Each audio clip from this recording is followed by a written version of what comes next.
alunos e alunas do segundo ano do ensino médio. Estou aqui de novo, Viviane Soares, professora de História. Quem está aqui comigo como intérprete é Valdene. E hoje nós vamos falar sobre a segunda Revolução Industrial. Vamos lá? Bom, a gente vai tratar aí desse assunto, né, esse segundo momento da nossa industrialização, e espera-se que ao final dessa aula você seja capaz de compreender como que foi essa segunda fase da nossa industrialização, qual a sua relação com o capitalismo financeiro, entender um pouco aí das suas relações com o imperialismo e estudar as consequências desse processo. Antes da gente falar sobre essas modificações, vamos tratar desse conceito, né? Revolução Industrial. Quando nós falamos em revolução industrial, nós estamos falando de quê, né? A própria palavra revolução, ela já traz para a gente a ideia de quê? De transformação, de alteração, né? De ruptura aí numa estrutura, vamos dizer. E industrial, a gente está tratando do desenvolvimento da indústria. Então, a gente vai ter aí, né, ao longo do século XVIII, uma série de transformações dos meios de produção, né? A gente vai partir aí do artesanato para a manufatura até chegar à maquinofatura, que é a introdução de máquinas que vão propiciar aí uma aceleração da produção e até mesmo a diminuição dos custos. Essa revolução industrial, ela vai começar na Inglaterra e ao longo do tempo, né, ao longo da história, ela vai se espalhando e chegando em outros locais. Como ela começa na Inglaterra, a gente costuma dizer que a Inglaterra ela foi a pioneira da industrialização. Mas é uma questão de tempo até que outros países também se fortaleçam e possam se industrializar. Isso vai estar muito presente nessa segunda fase que nós vamos tratar na aula de hoje. Bom, é importante contextualizar também, né, em que momento da nossa história vai acontecer essa industrialização, em que momento vai acontecer essa transformação. É importante a gente tratar que nós estamos falando de um período em que nós temos revoluções liberais. A exemplo dessas revoluções, nós temos aí a Revolução Francesa, nós temos a Revolução Inglesa, né, que são movimentos que vão dar uma visibilidade maior para os ideais da burguesia, né, que vão fazer com que o pensamento liberal ele se desenvolva, né? Então, isso é muito importante porque há um desenvolvimento também das relações capitalistas de produção, há também um crescimento das relações de dominação social, né? Então, é importante a gente pensar que essa ideologia, que esse pensamento liberal que vai crescer aí, é uma ideologia burguesa, é um pensamento burguês, né? E é importante porque essas relações sociais que estarão presentes durante o desenvolvimento industrial vão deixar muito claro aí, né, o posicionamento dessa classe que cresce muito, apesar de ela já vir, né, crescendo economicamente, ela cresce também politicamente, né, e altera substancialmente a nossa história. Bom, então para a gente falar, né, ilustrar um pouco o que a gente está dizendo aqui, né, Inglaterra como coração da industrialização, ou seja, o ponto de partida, a Inglaterra representou uma série de condições que fez com que ela tivesse aí, né, mais fatores que ajudassem aí a industrializar, né, seja a presença de matéria-prima, seja a questão de ter um subsolo rico em minerais, a questão da mão de obra muito grande, né, o êxodo rural que é promovido pelo cercamento das terras que antes eram terras comunais, né, utilizadas por todos, quando essas terras se tornam privadas, as pessoas vão para a cidade. Isso faz com que cresça a mão de obra. Então, são vários os fatores que vão ajudar a Inglaterra a se industrializar primeiro. E depois, nesse segundo momento da industrialização que a gente está tratando, a gente vai ver aí outros países como França, Alemanha, Rússia, né, Estados Unidos e Japão, a gente vai ver que eles vão também se desenvolvendo. Aí você está perguntando, mas e as outras regiões, né, por exemplo, a América Latina, como que ficou a industrialização? Ela não acontece ao mesmo tempo? Bom, é importante a gente falar que o restante do mundo, né, vamos dizer assim, América Latina, Ásia, África, né, eles demoram um pouco mais a se industrializar. A gente pode dizer que esse processo de industrialização, ele vai se consolidar, né, ele vai acontecer após a Segunda Guerra Mundial, tá? Para a gente dizer assim de uma maneira mais consolidada mesmo, essa é a palavra, né? Bom, quais as características, então, dessa segunda Revolução Industrial? Então, a gente vai apontar aqui, primeiramente, o surgimento de indústrias de base, né, que são indústrias aí pesadas, né, eletrônica, metalurgia, siderurgia, né, a indústria química, a indústria petroquímica. A gente tem também o aumento das matérias-primas disponíveis, né, e esse aumento das matérias-primas, tanto a gente fala, né, do território que se industrializa, mas a gente pode falar mais à frente, nós vamos ver a questão do imperialismo, né, que é a dominação de outros territórios. Então, matérias-primas como aço, borracha, plástico, né, vão aí estar presentes em maior abundância. A gente pode falar também como um ponto muito importante da descoberta do motor à explosão, né? O uso do petróleo como energia é um ponto muito importante, né, que ajuda muito no desenvolvimento da nossa indústria automobilística e também da nossa aviação. Mas no finalzinho da aula a gente faz até um quadro comparativo, né, para a gente ver o que se desenvolve. Se no período anterior a gente tem a energia, né, por meio do carvão, utilização da energia a vapor, a gente já tem uma alteração importante, né, que é esse uso do petróleo, que vai aí contribuir muito para que outros processos se desenvolvam, o uso da eletricidade, né, que vai estar presente na segunda fase. Também podemos dizer aí, né, das novas tecnologias que vão permitir que haja uma produção em massa, uma automação do trabalho, até mesmo uma racionalização do trabalho, a gente vai perceber, né, muitas indústrias elas vão passar por esse processo. A gente tem uma expansão da ferrovia, a gente tem muito investimento, né, que vai permitir essa alteração, seja na produção, seja no escoamento dos produtos, mas uma alteração muito grande também na vida das pessoas, né, nas relações sociais, na relação com o trabalho, né, isso é muito importante, a forma como isso também vai ser aí, né, alterado. A questão da racionalização do trabalho, ela pode nos explicar muito bem essa questão do modo de vida das pessoas nesse período, né, dos operários, dos trabalhadores. Bom, a racionalização do trabalho é quando a gente vai ter algumas formas planejadas de produção.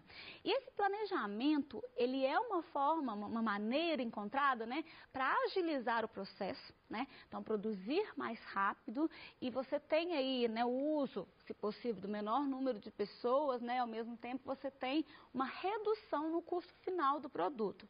Então a gente traz como exemplo aí de busca de aumento de lucro, né, aumento da produção, o Taylorismo e o Fordismo. Primeiro nós vamos falar do Taylorismo, né? Esse nome vem do Taylor, que foi um engenheiro estadunidense que desenvolveu aí alguns tipos de aperfeiçoamento na produção, né? Algumas técnicas que ele vai criar e difundir aí para que isso aconteça. Então, uma das questões era a divisão do trabalho. Então, há aí a questão de dividir as atividades, promovendo a maior especialização possível do trabalhador naquela atividade específica, o que faria com que ele tivesse mais agilidade, então por isso ele produzia muito mais, né? As funções que seriam desempenhadas por esse trabalhador seriam funções mais simples e repetitivas, né? Então isso faria com que ele pudesse fazer muito mais em menor tempo, ele ficava muito mais habilidoso também, né? Então, a gente pega um exemplo aí, se a gente pegar um setor aí de produção de calçado, né? O funcionário que costura, ele só costura, né? O que arremata, só arremata. E aí, assim por diante, em cada processo, a gente percebe o quê? Que ele faz muito a mesma coisa, ele se especializa, ele se torna mais ágil. Mas, ao mesmo tempo, a gente tem que falar que há consequências disso, né? O trabalhador, ele fica meio que alienado. Ele conhece o seu trabalho, mas se precisar dele fazer o trabalho do outro ao lado, muitas vezes ele não sabe fazer. Ou seja, o trabalhador, ele perde a consciência de todo o processo produtivo, né? E é um tipo de racionalização também que prevê bonificações para aqueles que produzem mais, né? Então, aquele trabalhador que se desenvolve, que consegue produzir mais, ele vai ser gratificado por isso. Um outro modelo que nós podemos citar é o Fordismo, que é um modelo pensado aí de acordo com o Taylorismo, ou seja, o Fordismo ele acaba, né, tendo como referência as ideias do Ford, mas a gente tem aí algumas situações que vai diferenciar, né, ou que vai incrementar essa produção, como, por exemplo, o fato de cada funcionário ter um posto, um local de trabalho, e em vez do funcionário ir alterando e mudando de um lugar para o outro, as peças é que passam numa roleta, né, perto da pessoa, e a pessoa precisa acompanhar o ritmo daquela engrenagem, né, para que ele não fique atrasado no trabalho. Essa é uma das características, assim, mais fortes aí dentro do Fordismo. A gente pode falar, né, que é a formação de uma linha de montagem mesmo. A questão que a gente falou, né, de o funcionário não ter que se deslocar, e aí a gente tem, no caso, as peças e o carro que vai se deslocar, possibilitando aí uma maior agilidade, né? É uma situação, né, um tipo de trabalho que ele deixa o trabalhador totalmente, né, no ritmo ali daquela engrenagem e, assim, acaba que ela deixa a pessoa, a gente pode dizer que é alienada mesmo, quase que escravizada ali, porque ela não tem ali uma forma de sair, porque se ela sair, aquela engrenagem para. A gente tem muitos exemplos, né? Até uma dica de filme, quando a gente trata desse assunto, Tempos Modernos, do Charlie Chaplin, que mostra um pouco sobre essa linha de montagem, né? E sobre como o trabalhador precisa aí, né, se dar o máximo possível para acompanhar aquela linha de montagem e como que aquilo muitas vezes afeta a saúde daquele trabalhador, né? Que as condições de trabalho, à medida em que a gente tem uma racionalização maior da produção, a gente percebe que há uma exploração maior do trabalhador, que precisa cada vez mais acompanhar o ritmo das máquinas, né? Trabalhar mais, produzir mais, sem que haja, na mesma proporção, avanços na condição, na legislação trabalhista, nos direitos sociais. Bom, nessa fase que a gente está tratando, né, que é a segunda revolução industrial, há um desenvolvimento muito grande do capitalismo financeiro, né? Então, grandes empresas, elas vão monopolizar setores da indústria e do mercado. Então, é um momento em que muitas empresas, elas vão controlar alguns setores, né? O monopólio é justamente o controle de um grupo, né? Então, um pequeno grupo aí que vai exercendo esse poder, né? Uma só empresa, ela acaba dominando. Então, aquela empresa que cresce muito, que tem uma condição maior, né, de competitividade, muitas vezes ela acaba o quê? Diminuindo as outras empresas, né? Ofuscando, ou até mesmo tomando conta dessas outras empresas, né? Então, aí é uma marca muito forte desse período da segunda revolução industrial, que é o desenvolvimento desse capitalismo financeiro, né? E é importante a gente ver também a atuação aí de grandes instituições, fornecimento de crédito, de capital para investimento dessas empresas, isso fica muito presente nessa fase do capitalismo.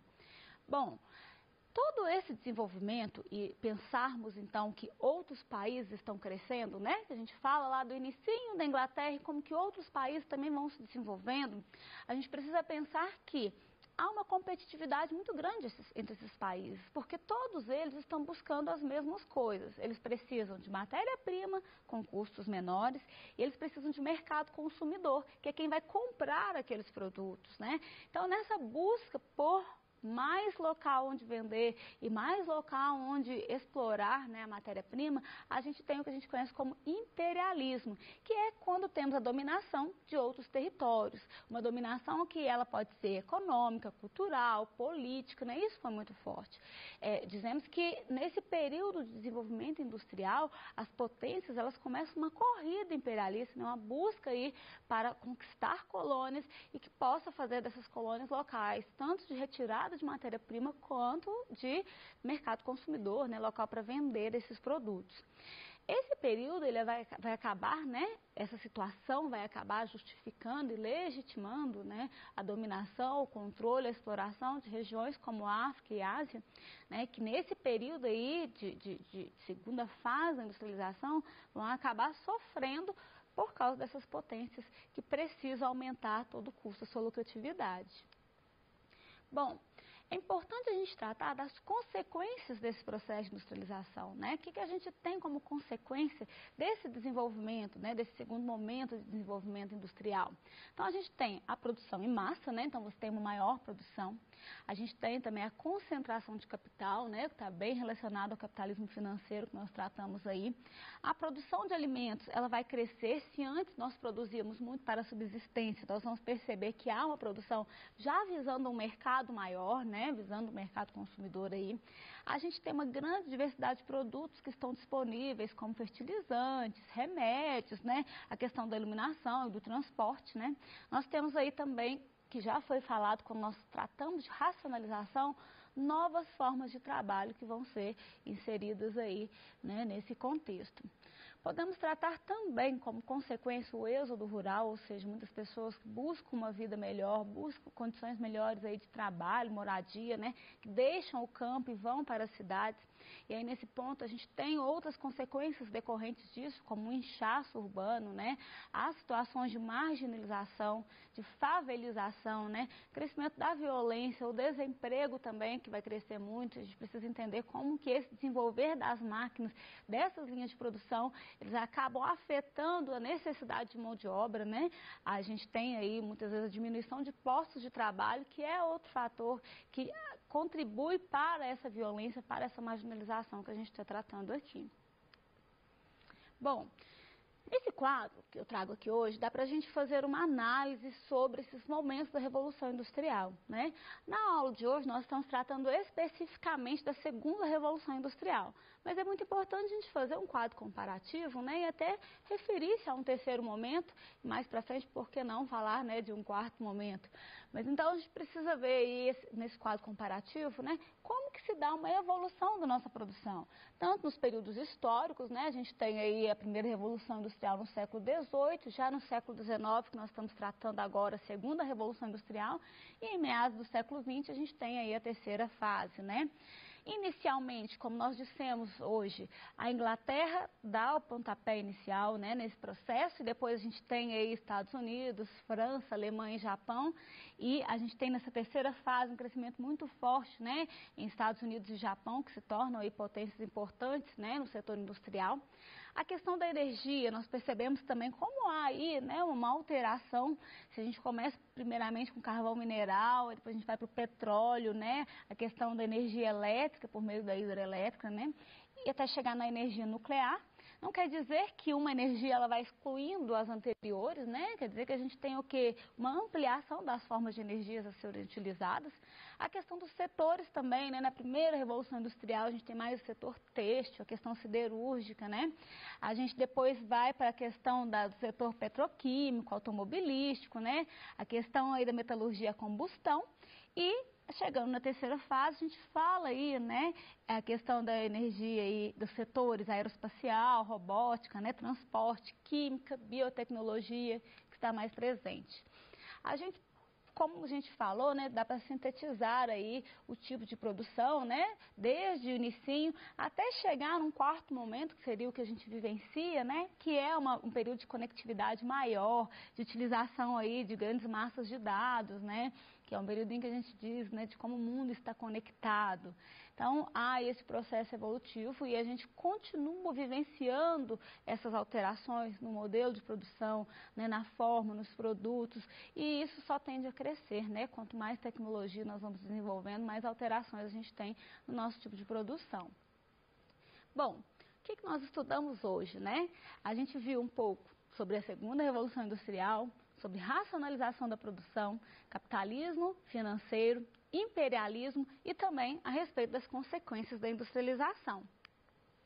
Tem aqui uma questão, né, que é a respeito da Revolução Industrial, que vai dizer, né, que é um processo marcado por grandes transformações tecnológicas, sociais, que inicia-se na Europa e chega em outros locais, né, e a gente tem aí vários períodos. A gente pode apontar como da segunda Revolução Industrial, né, como está presente. Letra A invenção dos teares mecânicos e a exploração da energia a vapor. Letra B, o desenvolvimento da energia elétrica e das indústrias do petróleo e do aço. Letra C, o início da colonização da Oceania e a exploração do comércio transoceânico. Letra D, abandono da exploração do carvão e a sua substituição pelo cobre e pelo estanho. E letra E, aprimoramento da navegação à vela e a invenção dos relógios mecânicos. Bom, como nós dissemos hoje a respeito da utilização da energia elétrica, né, o uso do petróleo e do aço, então, portanto, a nossa alternativa é a questão letra B. Espero, né, que essa aula tenha ajudado para que você desenvolva suas atividades do PET e em breve nós voltamos com outros temas. Até mais!